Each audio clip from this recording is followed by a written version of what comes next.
In May 1944, a single American destroyer escort armed with a weapon the British establishment did not want sailed into the Solomon Islands on a routine patrol. 12 days later, USS England had destroyed 6 Japanese submarines. That record has never been equaled. The weapon responsible was called the Hedgehog. It was roughly 10 times more effective than depth charges, the standard anti-submarine weapon navies had used since the First World War. And yet the British military had rejected the core technology behind the Hedgehog not once, not twice, but 3 separate times over 3 decades. The story of how this weapon finally reached the fleet involves a department of misfit inventors nicknamed the Wheezers and Dodgers, a Canadian chemist whose talent for cutting through red tape became legendary, and a critical moment when Winston Churchill's daughter tugged on her father's arm and changed the course of the war. But before we get to the 12 days that proved everything, we need to understand just how hard the establishment fought to keep this weapon off their ships. The Hedgehog emerged from one of the strangest units in the British military, the Department of Miscellaneous Weapons Development, DMWD. The name alone tells you something about how seriously the Admiralty took them. Their members earned the nickname Wheezers and Dodgers, a corruption of their predecessor organization's title, the Inspectorate of Anti-Aircraft Wheezes and Dodges. The DMWD was not staffed by career naval officers. Their ranks included Nevil Shute, the best-selling novelist, who served as Lieutenant Commander Norway. Gerald Paul, who later wrote the definitive history of the department, worked there too. They operated from requisitioned facilities, including a Victorian pier at Weston-super-Mare, and conducted trials at an abandoned fortress on the Bristol Channel. Their successes included not just the Hedgehog, but components of the Mulberry Harbors used on D-Day. Their most famous failure was the Panjandrum, a rocket-propelled explosive wheel that veered wildly during trials and sent observers diving for cover. The driving force behind the Hedgehog was Commander Charles Frederick Goodeve, a Canadian-born physical chemist who had been a reader at University College London before the war. He had already distinguished himself by inventing the double L sweep for clearing magnetic mines, and by pioneering degaussing techniques that protected over 1,000 vessels, including ships at Dunkirk. His reputation for cutting through bureaucracy was so legendary that to do a Goodeve became an expression at Royal Navy headquarters, meaning to accomplish something by hook or by crook. This talent for bureaucratic navigation would prove essential when the establishment closed ranks against his most important weapon. The core concept behind the Hedgehog, the spigot mortar, came from Lieutenant Colonel Stuart Blacker, who had developed the idea between the wars. Blacker had actually approached the Admiralty before 1939, suggesting a spigot weapon might be used against submarines. The response from the naval establishment was blunt. There was no naval requirement. The transformation of Blacker's concept into a working naval weapon came through collaboration with Major Millis Jeffress, a Royal Engineers explosives expert who ran Churchill's personal unconventional weapons unit, known unofficially as Churchill's Toy Shop. Jeffress performed the critical recoil calculations, reportedly scribbling them on empty cigarette boxes during a train journey from Bath to London. But getting the weapon approved was another matter entirely.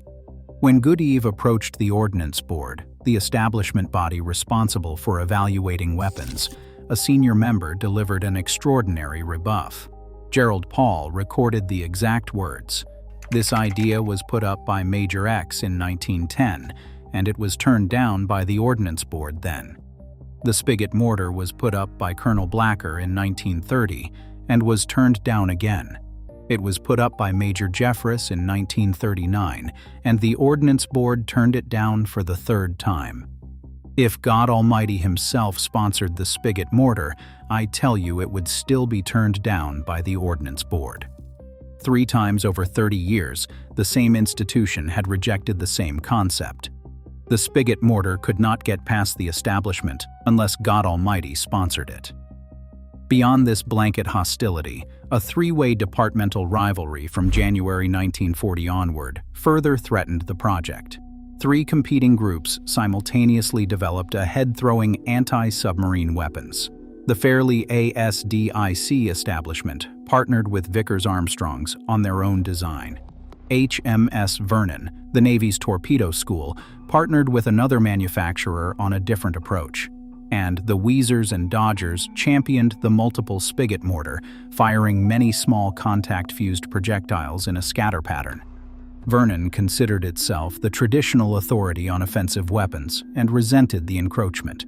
The Fairleigh establishment occupied disputed territory between offensive and defensive research. The director of naval ordnance became directly embroiled in the disputes. Even after the Hedgehog eventually entered service, operational resistance persisted. Depth charge culture ran deep in the fleet. A depth charge always exploded, even when it missed completely, giving crews the psychological satisfaction of feeling they had done something. When the Hedgehog missed, it was discouragingly quiet. Crews preferred the reassuring boom of depth charges, even though the explosion meant nothing. Weather problems plagued North Atlantic operations, with spray-soaking launchers and causing electrical firing circuit failures. A horrifying incident occurred aboard HMS Escapade in September 1943. A bomb detonated prematurely upon leaving its spigot and practically blew off the ship's bow, killing 16 men and wounding 9 more.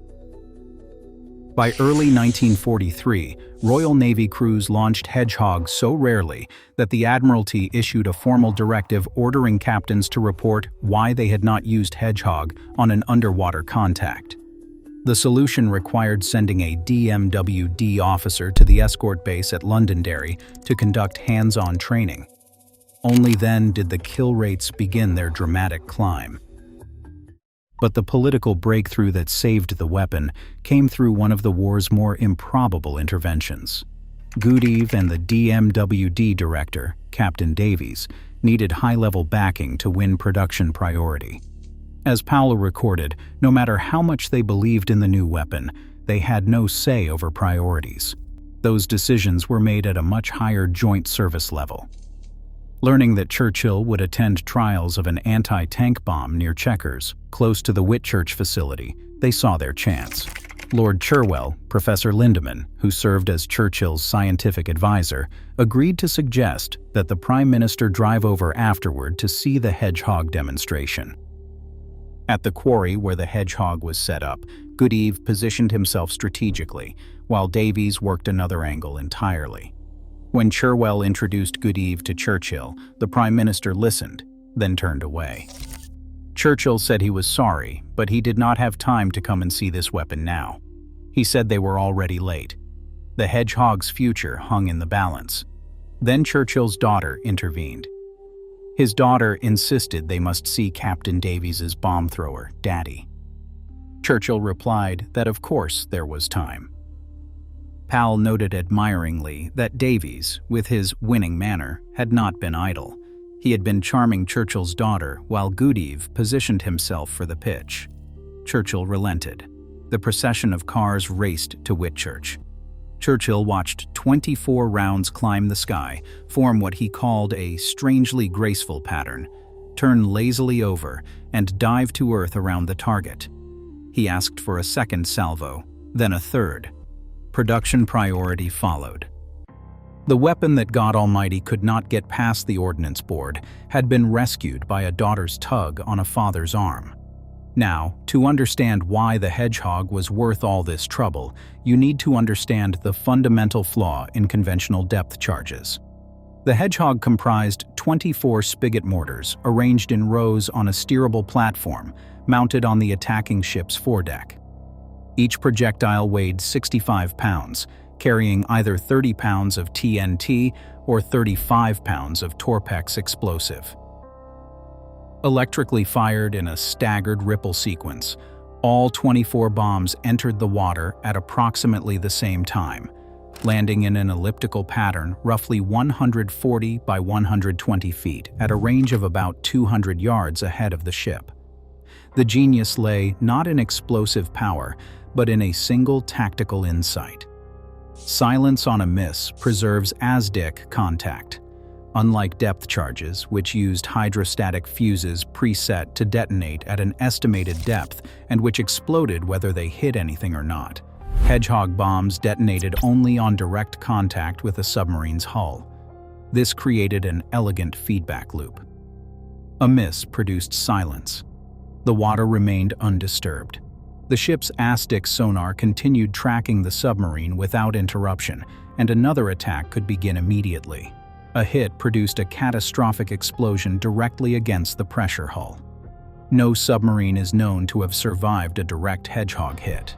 The depth charge, by contrast, suffered from compounding problems that the Hedgehog eliminated entirely. The attacking ship had to sail directly over the submarine's estimated position to drop charges from stern racks.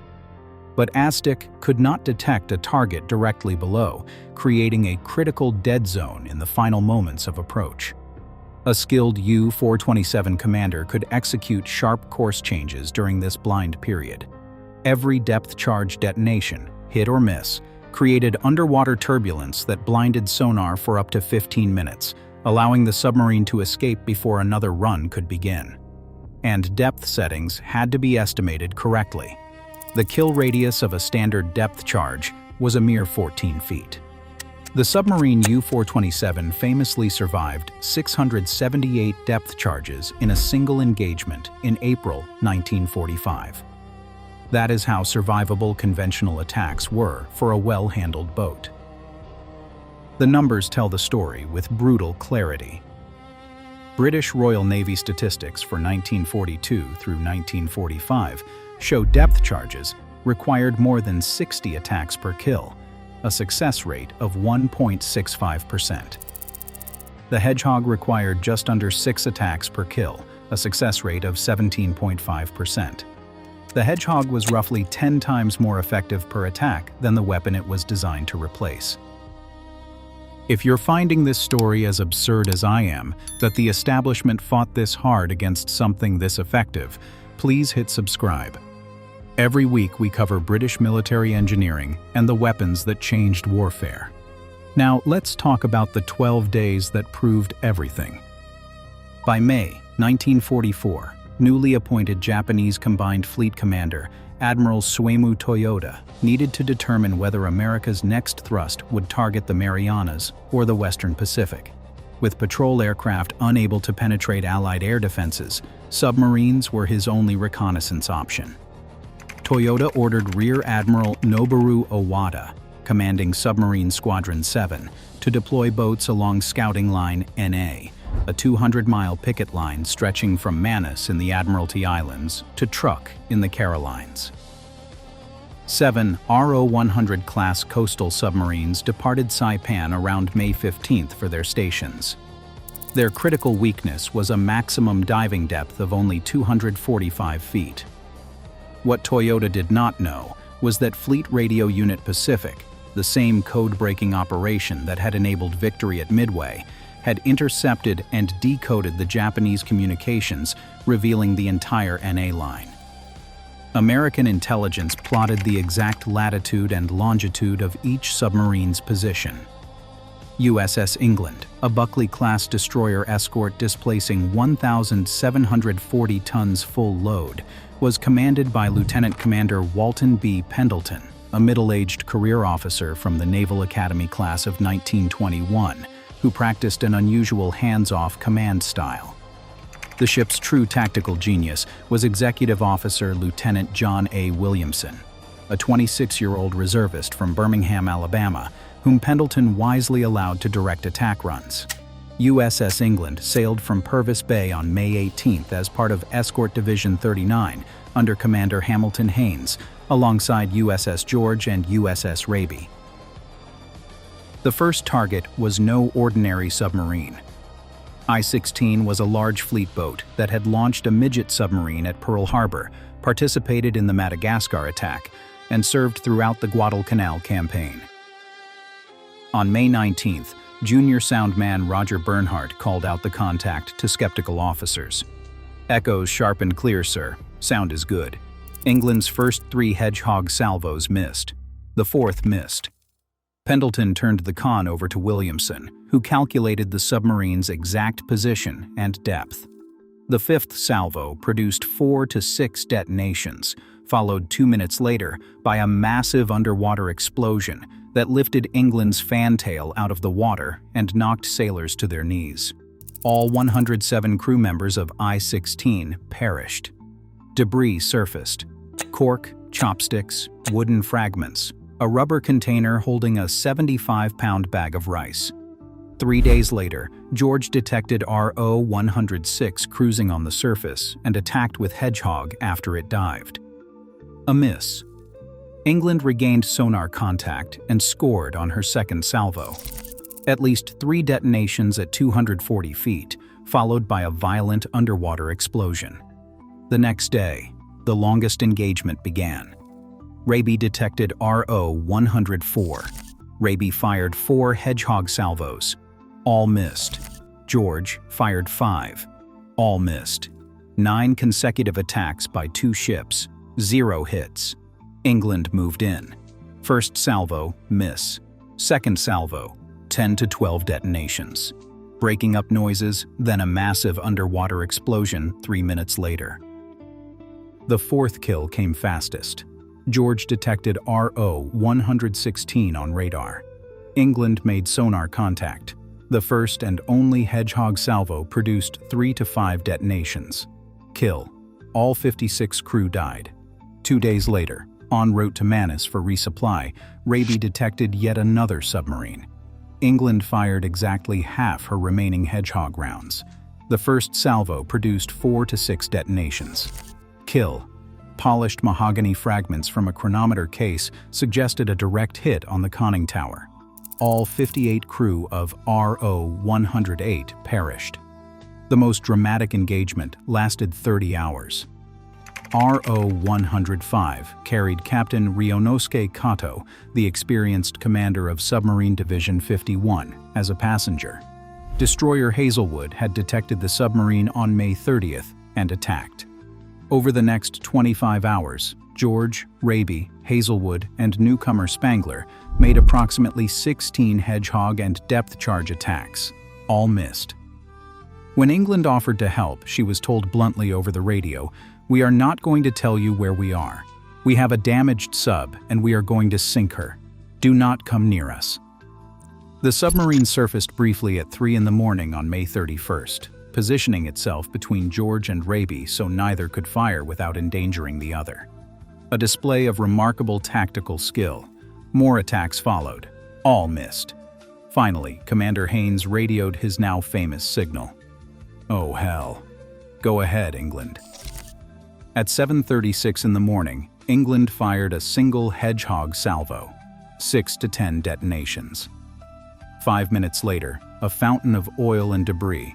In 12 days, one ship had sunk 6 submarines with approximately 12 Hedgehog salvos, scoring kills with 6 of them, a 50% success rate. There were 0 survivors from any engagement. Admiral Ernest J. King, Chief of Naval Operations, sent a message that would become famous throughout the fleet. There'll always be an England in the United States Navy. Rear Admiral Samuel Eliot Morrison recorded that Haynes asked England's crew a simple question. "God damn it, how do you do it?" USS England received the Presidential Unit Citation. From the submariner's perspective, Hedgehog inverted the psychology of survival. Depth charge attacks were terrifying.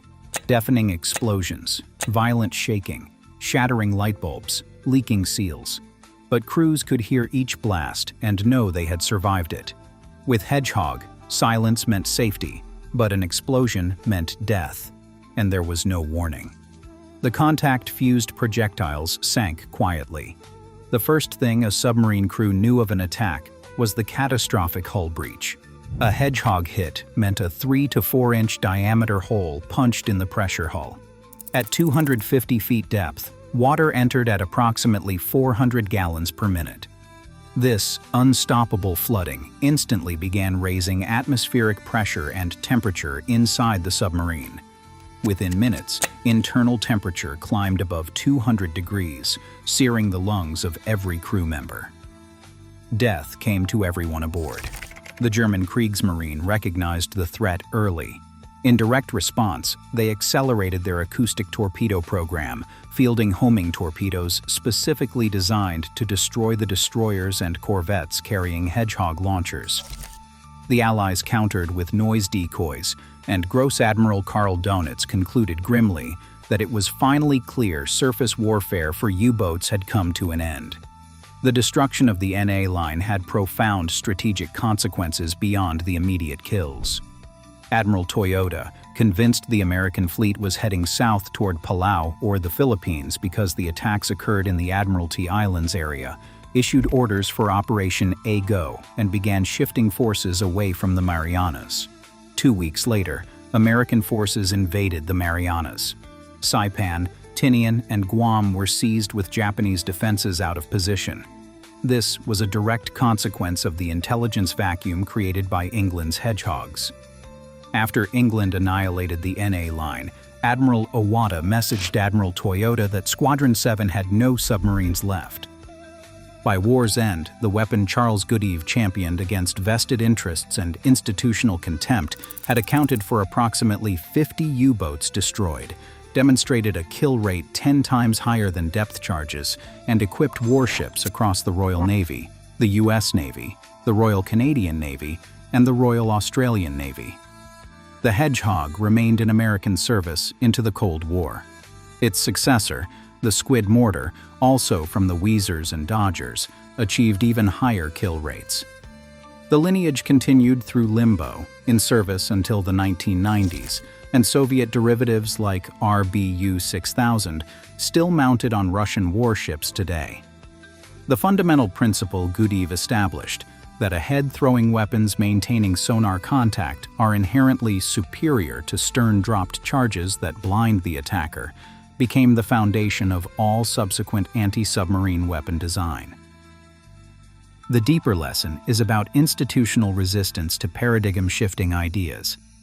The Ordnance Board rejected the Spigot mortar 3 times, not because it was technically flawed, but because it was unfamiliar.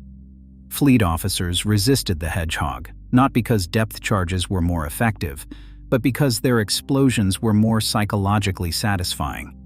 Stuart McCrae, the deputy director at Churchill's toy shop, believed the unit's post-war disbandment was an act of revenge by those who had opposed it. There is evidence that institutional resentment outlasted even vindication. But the record speaks for itself. In 12 days off the Solomon Islands, a single ship with a weapon the establishment did not want destroyed an entire submarine squadron. There would, as Admiral King promised, always be an England in the United States Navy. That was British engineering. If this story moved you the way it moved us, do me a favor. Hit that like button. Every single like tells YouTube to show this story to more people. Hit subscribe and turn on notifications. Leave a comment right now and tell us where you are watching from. Our community stretches across the entire world. Tell us if someone in your family served. Just let us know you are here. Click the video on the left to watch how this cheap and nasty warship destroyed everything.